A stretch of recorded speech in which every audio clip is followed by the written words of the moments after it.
31 अक्टूबर 1984 भारत की प्रधानमंत्री इंदिरा गांधी की उनके ही अंगरक्षकों ने गोली मारकर हत्या कर दी थी। यह घटना देश के लिए एक बहुत बड़ा धक्का थी।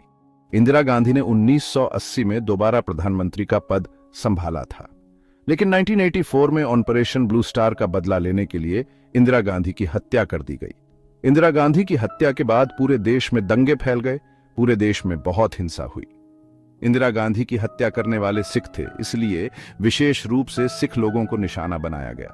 दिल्ली, कानपुर, बोकारो जैसे कई शहरों में सिखों के घरों, दुकानों और गुरुद्वारों पर हमले हुए। हजारों सिख मारे गए और लाखों लोग बेघर हो गए। यह घटना भारत के इतिहास का एक काला दिन है। इसे सिख विरोधी दंगे कहा जाता है। इन दंगों ने देश में बहुत नफरत फैला दी। यह घटना आज भी सबको डराती है और लोग न्याय चाहते हैं। हालांकि कई जांच हुई और कुछ लोगों को सजा भी हुई, लेकिन अभी भी कई लोग न्याय का इंतजार कर रहे हैं। ऑपरेशन ब्लू स्टार की सच्चाई। ऑपरेशन ब्लू स्टार जून 1984 में भारतीय सेना ने अमृतसर के स्वर्ण मंदिर में चलाया था। इसका मकसद था जरनैल सिंह भिंडरांवाले और उनके आदमियों को गुरुद्वारा साहिब से बाहर निकालना। भिंडरांवाले एक सिख धार्मिक नेता थे जो सिखों के अधिकारों के लिए रहे थे। उन्होंने स्वर्ण मंदिर को अपना डेरा बना लिया था और वहां से अपने और सिखों को समूह में संयुक्त कर रहे थे। ऑपरेशन ब्लू स्टार भारत सरकार का एक गलत फैसला था। इस ऑपरेशन में स्वर्ण मंदिर को बहुत नुकसान पहुंचा था। इसमें बहुत से लोग मारे गए, जिनमें तीर्थयात्री भी शामिल थे। इस ऑपरेशन का सिख लोगों पर बहुत बुरा असर पड़ा। उनकी धार्मिक भावनाओं को ठेस पहुंची और वे सरकार से नाराज हो गए। इस घटना ने सिख अलगाववाद को और बढ़ावा दिया और इंदिरा गांधी की हत्या का कारण भी बनी। इंदिरा गांधी की हत्या के बाद पूरे देश में सिख विरोधी दंगे भड़क उठे। दिल्ली में ये दंगे बहुत ज्यादा भयानक थे।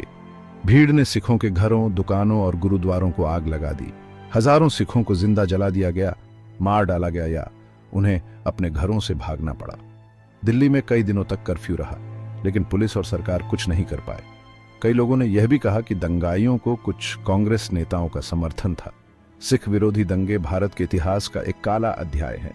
इन दंगों ने देश में बहुत नफरत फैलाई। इन दंगों में हजारों लोग मारे गए और लाखों लोग बेघर हो गए। न्याय की लंबी लड़ाई, पीड़ितों की व्यथा। सिख विरोधी दंगों के पीड़ितों को अभी तक न्याय नहीं मिला है। हालांकि इन दंगों की जांच के लिए कई आयोग बने, लेकिन ज्यादातर आरोपी छूट गए या उनके खिलाफ कोई कार्यवाही नहीं हुई। दंगों के पीड़ितों ने अपने हिक्यू के लिए बहुत संघर्ष किया है।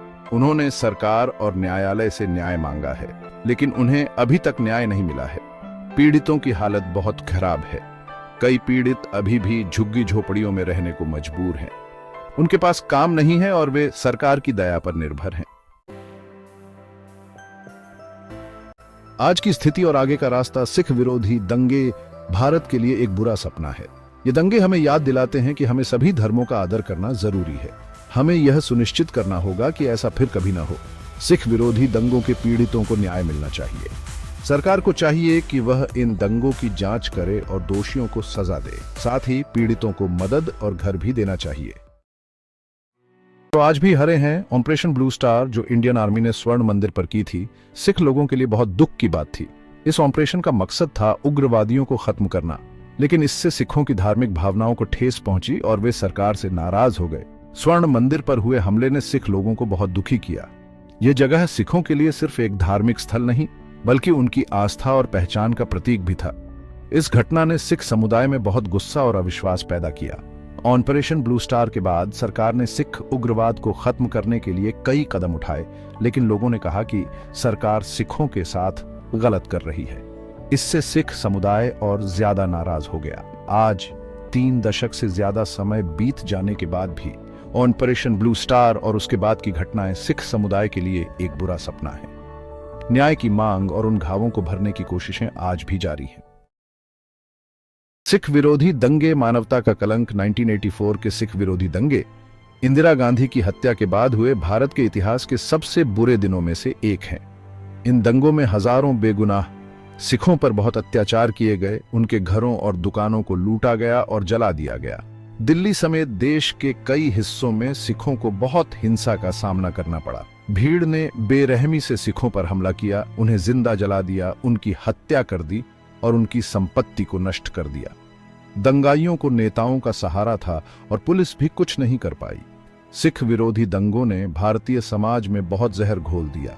इन्होंने देश की धर्मनिरपेक्ष छवि को नुकसान पहुंचाया और सिख समुदाय के मन में गहरे घाव छोड़ दिए। दंगों के पीड़ित आज भी न्याय की तलाश में भटक रहे हैं। यह घटना मानवता के लिए एक शर्मनाक दास्तान है और हमें यह सुनिश्चित करना होगा कि ऐसी बर्बरता फिर कभी न हो। धार्मिक सहिष्णुता और भाईचारे को बढ़ावा देना हम सभी की जिम्मेदारी है।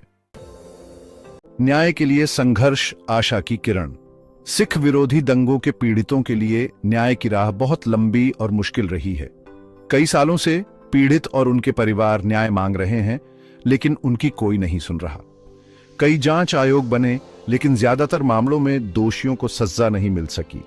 नेताओं की मिलीभगत, गलत साक्ष्य और पीड़ितों को डराने की घटनाओं ने न्याय मिलने नहीं दिया। हालांकि अभी कुछ सालों में न्याय मिलने की कुछ उम्मीद जगी है। कुछ मामलों में दोषियों को सजा सुनाई गई है, जिससे पीड़ितों को थोड़ी राहत मिली है। सुप्रीम कोर्ट ने भी इन मामलों में रुचि दिखाई है और जल्दी न्याय करने के निर्देश दिए हैं। पीड़ितों का संघर्ष अभी भी जारी है, लेकिन न्याय की उम्मीद है। एक मजबूत सरकार और एक ईमानदार न्याय प्रणाली ही सिख विरोधी दंगों के पीड़ितों को वास्तविक न्याय दिला सकती है। 1984 के दंगों का सामाजिक प्रभाव। 1984 के सिख विरोधी दंगों ने भारतीय समाज पर बहुत गहरा और लंबे समय तक रहने वाला प्रभाव डाला। इन दंगों ने देश के धर्मनिरपेक्ष ताने बाने को कमजोर किया और सिख समुदाय में डर का माहौल पैदा किया। दंगों के बाद कई सिख परिवारों ने अपना घर और कमाई का जरिया खो दिया। उन्हें भटकना पड़ा, गरीबी का सामना करना पड़ा और समाज ने उन्हें अलग थलग कर दिया।